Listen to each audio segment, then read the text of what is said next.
This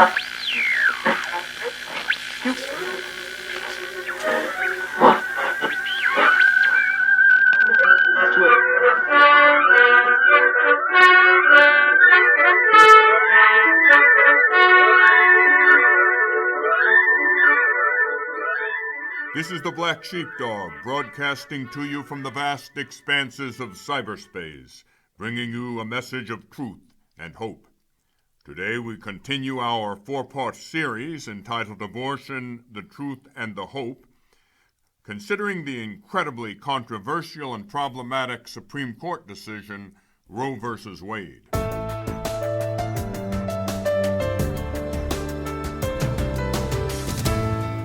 In 1973, the Supreme Court decided that a right to privacy under the Due Process Clause of the 14th Amendment to the United States Constitution extends to a woman's right to have an abortion. But that right must be balanced against the state's two legitimate interests for regulating abortions. One, protecting prenatal life, and two, protecting the mother's health. Roe v. Wade essentially removed all protection for the unborn. It has resulted in untold lost energy from constant divisive bickering and political maneuvering. The loss of population has arguably led to much of the economic unraveling of the country. How a decreasing number of people working is supposed to support an increasing number of people retiring is a problem that a lot of the geniuses obviously haven't thought through. I believe we fail to act decisively on this issue because we are not really in touch with the stark reality. There is a stark reality involved here, and if you don't believe religion and you don't believe basic traditional morality, you better believe mathematics and science. Let me read to you from something Congressman Ron Paul said in his book, The Revolution. One of the most contentious issues in our public life over the past 3.5 decades has been abortion. As a physician, and in particular as an obstetrician who has delivered over 4,000 babies, I have always had a special interest in the subject of abortion. When I studied medicine at Duke Medical School from 1957 to 1961, the subject was never raised. By the time of my medical residency at the University of Pittsburgh in the mid-1960s, though, wholesale defiance of the laws against abortion was taking place in various parts of the country, including my own. Residents were encouraged to visit various operating rooms in order to observe the procedures that were being done. One day I walked into an operating room without knowing what I was walking into, and the doctors were in the middle of performing a C-section. Actually, it was an abortion by hysterectomy. The woman was probably 6 months along in her pregnancy, and the child she was carrying weighed over 2 pounds. At that time, doctors were not especially sophisticated, for lack of a better term, when it came to killing the baby prior to delivery. So they went ahead with delivery and put the baby in a bucket in the corner of the room. The baby tried to breathe. The baby tried to cry. And everyone in the room tried to pretend that the baby wasn't there. I was deeply shaken by this experience, and it hit me at that moment just how important the life issue was. Congressman Paul was deeply shaken. Are you deeply shaken? There has been a veritable holocaust of abortion in this country and around the world. The reason that Roe v. Wade should be struck down is more a matter of common sense and traditional morality, but also law. Edward Lazarus was a law clerk for Roe's author, Justice Harry Blackmun. Mr. Lazarus wrote, quote, "As a matter of constitutional interpretation and judicial method, Roe borders on the indefensible.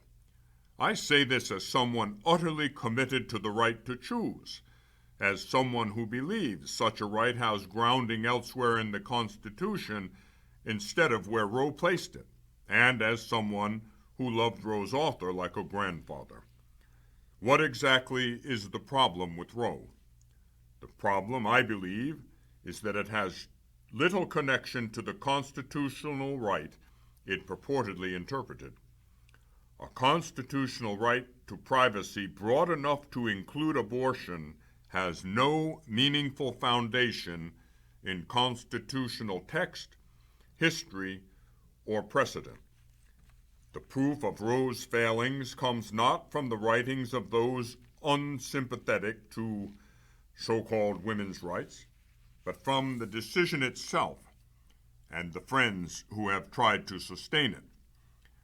Justice Blackmun's opinion provides essentially no reasoning in support of its holding, and in the time since Roe's announcement, no one has produced a convincing defense of Roe on its own terms. End of quote. A number of scholars and even Supreme Court justices have harshly criticized Roe v. Wade based upon its legal merits or lack thereof. The Supreme Court justices who have spoken out against Roe v. Wade are White, Rehnquist, Scalia, Thomas, Kennedy, and O'Connor. Likewise, a large number of legal scholars have criticized the decision as being something far less than constitutional. Susan E. Wills is both a woman and a lawyer, and she has worked for the Secretariat for Pro-Life Activities in the United States Conference of Catholic Bishops.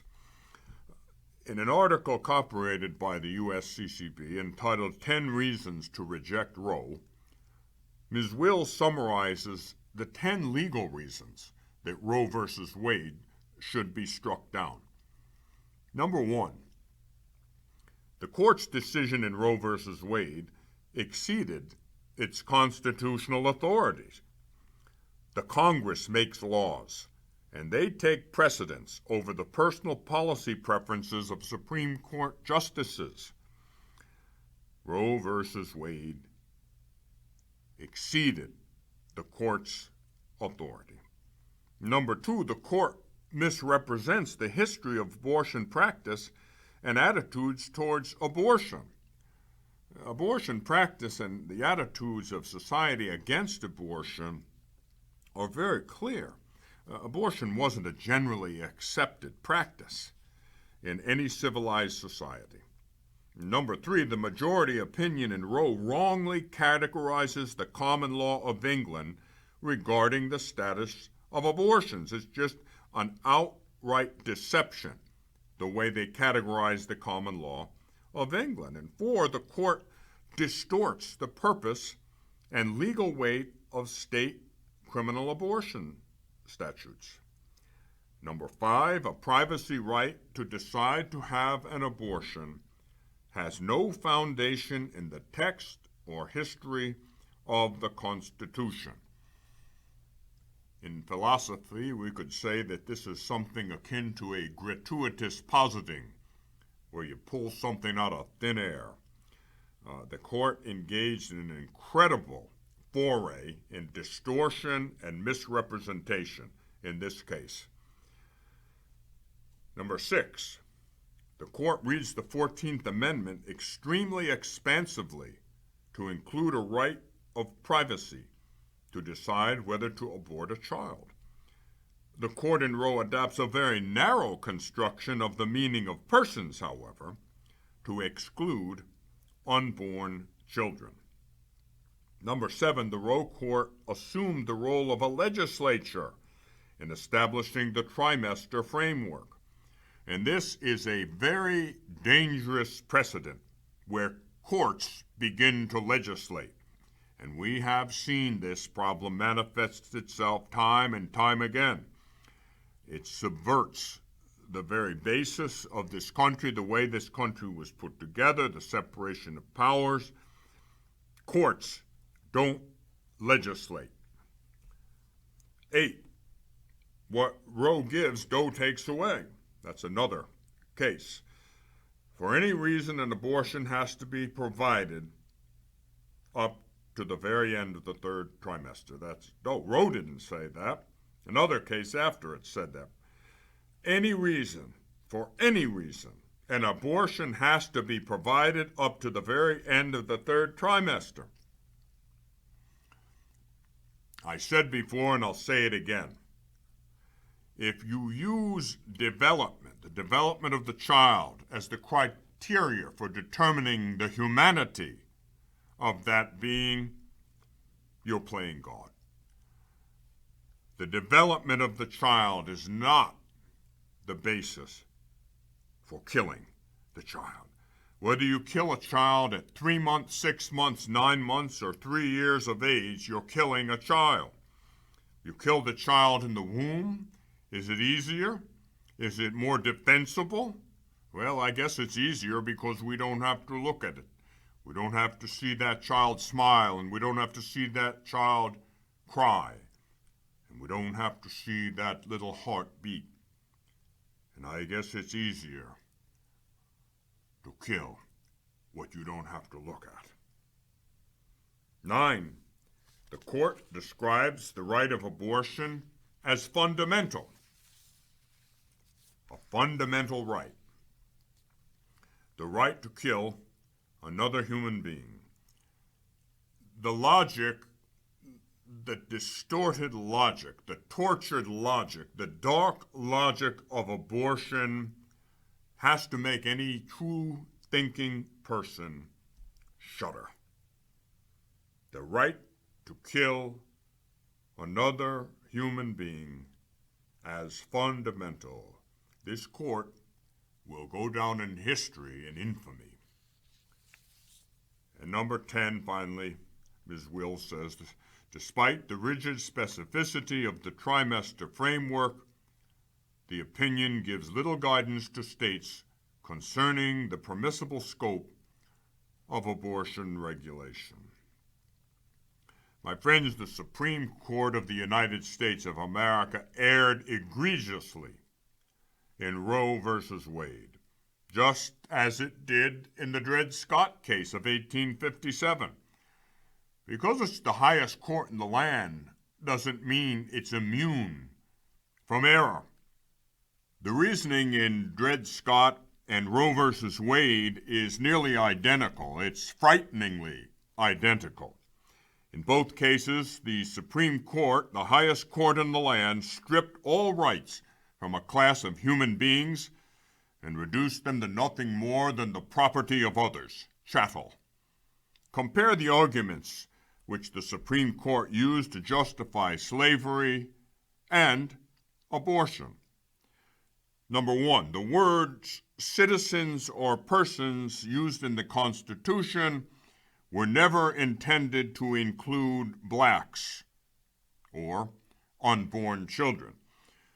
In the Dred Scott case of 1857, the Supreme Court said, a Negro whose ancestors were imported into this country and sold as slaves were not intended to be included under the word citizens in the Constitution, and can therefore claim none of the rights and privileges which that instrument provides for and secures to citizens of the United States. Then in Roe versus Wade in 1973, the Supreme Court said, the word person as used in the 14th Amendment does not include the unborn. The unborn have never been recognized in the law as persons in the whole sense. Hence the comparison between the unborn and black people who were slaves. And second, the right to privacy protects the decision to own slaves or to abort unborn children. In the Dred Scott case of 1857, the Supreme Court said, a slave is the property of the master, and the Constitution has provided for the protection of private property against the encroachments of the government. Then in 1973, the highest court in the land in Roe v. Wade said, this right of privacy is broad enough to encompass a woman's decision whether or not to terminate her pregnancy. Third, slavery, abortion, is justified because historically the rights of blacks, unborn children, have been abused. In the Dred Scott case of 1857, the Supreme Court said, that unfortunate race had for more than a century before been regarded as beings of an inferior order, and they had no rights which the white man was bound to respect. Then in Roe v. Wade in 1973, the Supreme Court said, abortion was practiced in Greek times as well as in the Roman era. Greek and Roman law afforded little protection to the unborn. Then fourth, slavery, abortion, is for the victim's own good. In the Dred Scott case of 1857, the Supreme Court said, the Negro might justly and lawfully be reduced to slavery for his benefit. And in the Roe v. Wade case of 1973, the Supreme Court said, there is also the distress for all concerned associated with the unwanted child, and there is the problem of bringing a child into a family unable psychologically and otherwise to care for it. End of quote. And so they said that the Negro would benefit from slavery and the unborn child would benefit from his own murder. The Supreme Court justices are human beings. They can make mistakes, and in this case, it's an unimaginable mistake that has resulted in the death of tens of millions of the most innocent, the most helpless human beings. The fact that we've allowed it to go on, I say that very, very pointedly, we allowed it. This is not a communist country. This is a democratic republic, a free country. We have allowed it to go on. We're not serious enough about it. If we ever interiorize the reality of what takes place here, a living human being, a real human being, the entire genetic package present from the moment of conception on, if we ever really came in contact with this and realized what we had done, we would scarcely be able to live with ourselves. These are real human beings, and you don't have to believe me, and you don't have to believe religion, and you don't have to believe morality. Believe science, for with each passing day, the evidence provided by science tells us incontrovertibly, irrefutably, that from the moment of conception, you have a human life. So we have a comparison now with the Dred Scott case of 1857. Dred Scott, 1857, Roe v. Wade, 1973. Some of the comparisons are striking. Roe v. Wade left in its wake an incalculable amount of death and destruction, more than any war we've ever fought, more than any natural disaster. Well, two of the foundation stones for the court's decision are totally lacking in structural integrity, so to speak. First, the state is not, in fact, protecting the well-being of the unborn child. The state is a material accomplice in killing the unborn child. How do you protect the well-being of an unborn child? By killing it. What kind of tortured logic allows for such a position? And second, the state is fatally in error in assuming that abortion is safe. I don't know how you're protecting the well-being of an unborn child by killing him or her. And the psychological complications that have taken place or that women suffer, a matter of record. The physiological side effects include all kinds of infection and bleeding and even sterility. The psychological devastation caused by abortion is manifest in the lives of millions of women. And if we truly love women and aren't just talking about it and aren't trying to use that as some kind of a political trump card, if we truly love women and advocate for them, then we have to be cognizant of the psychological damage that is visited upon them by facilitating abortion on demand. It is a short-term solution to a very long-term challenge. So, it may indeed result in a few hours or days or months of relief, a sigh of relief. I dodged the bullet. But then, the poor woman has to live with that decision for the rest of her life. And she can never escape her innermost thoughts. What would this child have been like? Would this child have looked like me? And what about the millions of men? Millions of men who have been left without the blessing of a child. How many of them suffer? It's their child too. It's their child too that was killed before it ever had a chance. The babe in the womb is not a potential human being. The baby in the womb is a human being with unbounded potential. And that human being has a father as well as a mother. And how many of the men would have been enhanced in their lives had they been able to receive and raise the blessing of these children? But they too have to agonize in 1,000 long, cold nights.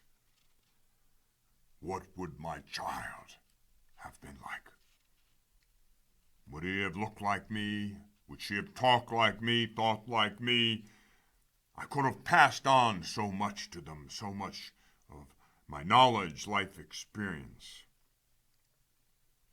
And so the men, as well as the women, agonize countless cold nights thinking, regretting, suffering.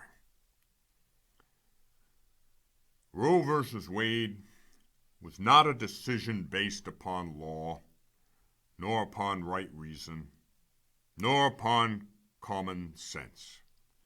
It was the epitome of government caving into its basest instincts, and under the specious pretext of advocating for women, it harmed women, and it harmed men, and it harmed society at large. It is the consummate rationalization. It's based solely on emotion and a usurping of power that neither the court nor humanity in general legitimately possess. It's the consummate example of taking a position, however illogical, however irrational, however immoral. You take that position and then you back into a defense. Society had begun to deteriorate. Society had begun to unravel morally. Society became more and more egocentric. The me generation screamed out, I gotta be me.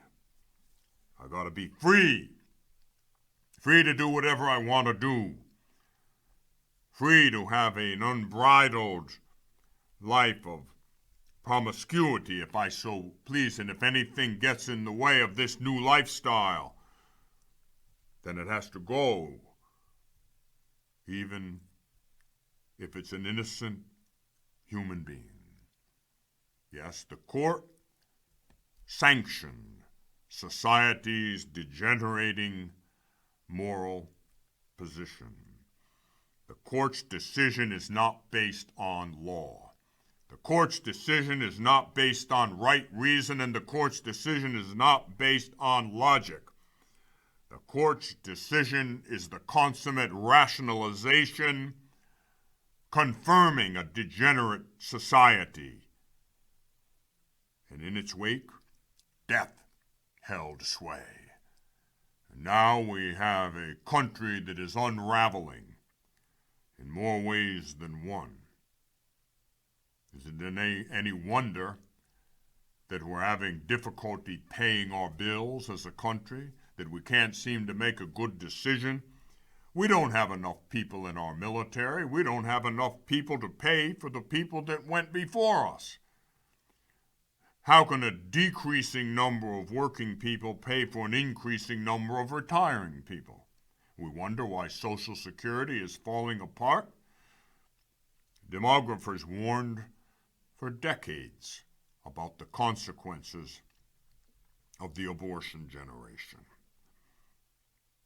Law has been impoverished because of Roe versus Wade.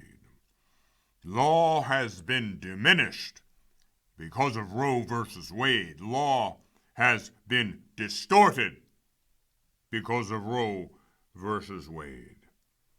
We know more now than we did centuries ago, and with that knowledge comes responsibility. We know more today than we did a few weeks ago. Science has informed us in no uncertain terms that life begins at conception. And much of what we didn't know in 1973, when Roe versus Wade was handed down by the Supreme Court, much of what we didn't know then, we know now. And with it comes increasing responsibility. Life begins at conception. A human being exists from the moment of conception, and no amount of wishful thinking can circumvent this rock wall of testimony. And the testimony comes from common sense. The testimony comes from right reason, from logic, and the testimony comes from modern science. This nation and the world has been struck a blow that it may well not recover from. Playing God is not the answer to short-term or even long-term problems. In the end, even an avowed atheist will have to answer to her trying to play God by deciding when life begins and when life ends. This nation has been incredibly impoverished because of Roe versus Wade. What were they thinking? What were they thinking?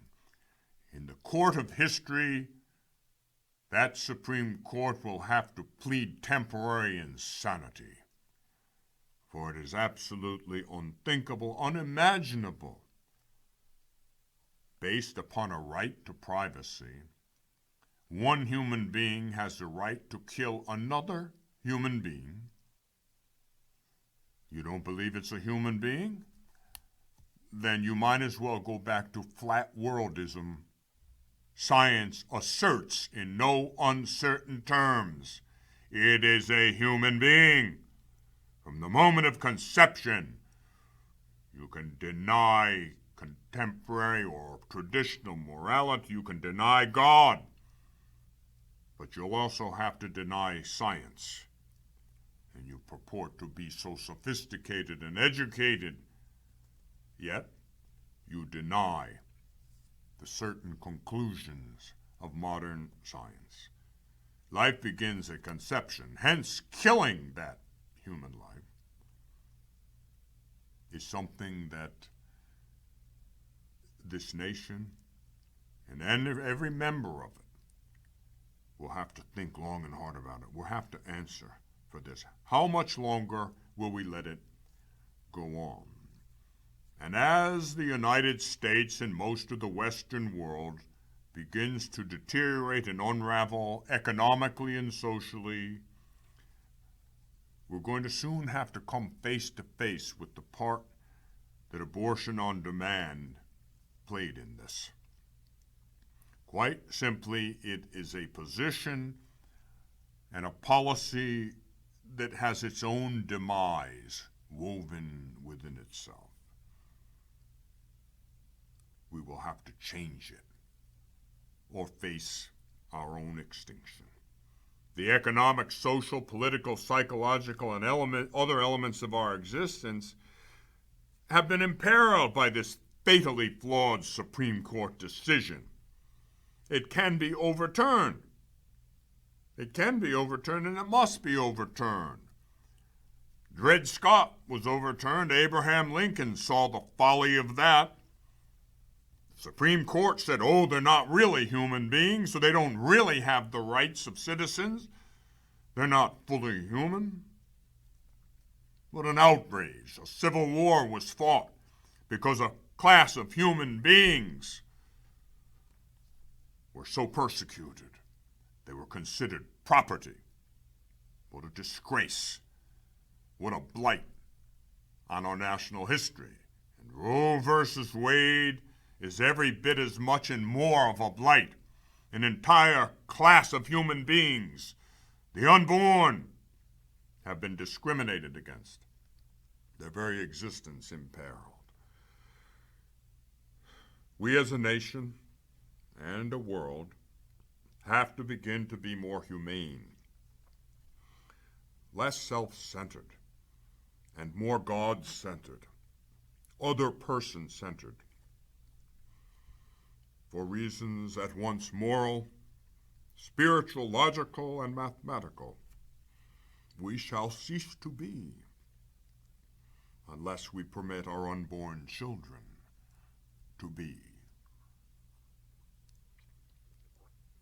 The dark logic of abortion has permitted outrages beyond our worst nightmares. Listen to the testimony of Jill L. Stanek, a registered nurse who testified at a hearing on the Born Alive Infant Protection Act of 2000. Quote, I am a registered nurse who has worked in the labor and delivery department of Christ Hospital. No, Christ Hospital in Oaklawn, Illinois, for the past 5 years.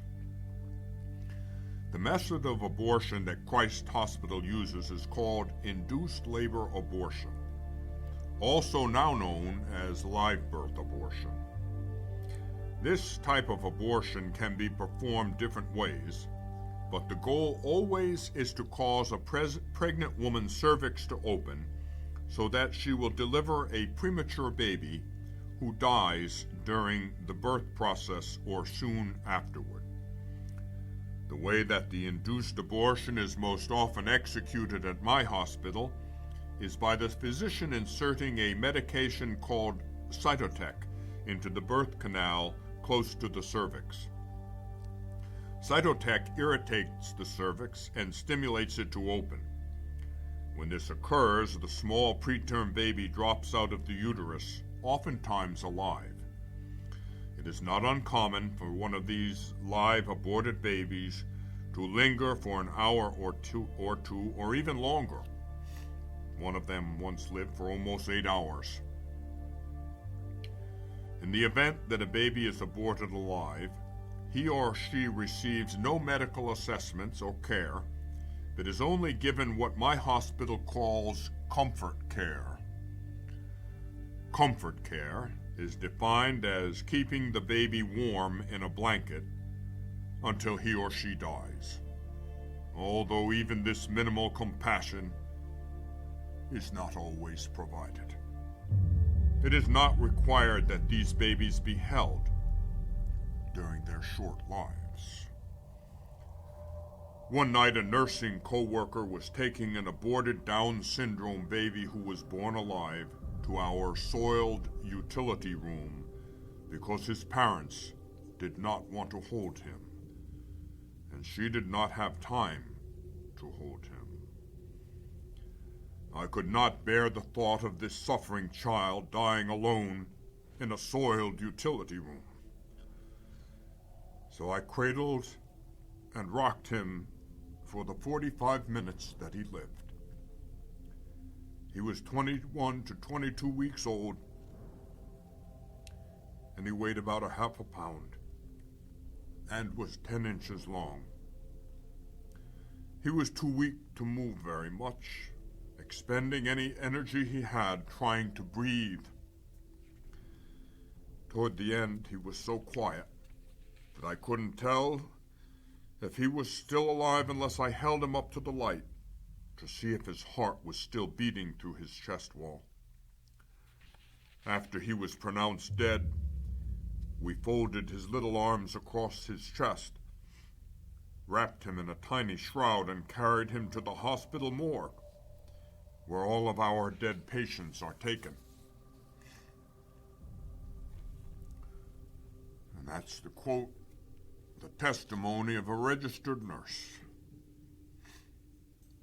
I admit that at times I have a hard time saying God bless America since 1973, when Roe v. Wade removed all legal protection for the most innocent and the most helpless of our brothers and sisters.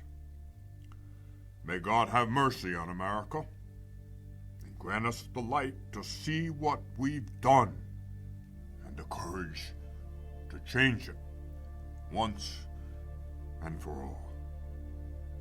This is the Black Sheepdog wishing you truth and hope, wisdom and grace. Until the next time, God bless you. Thank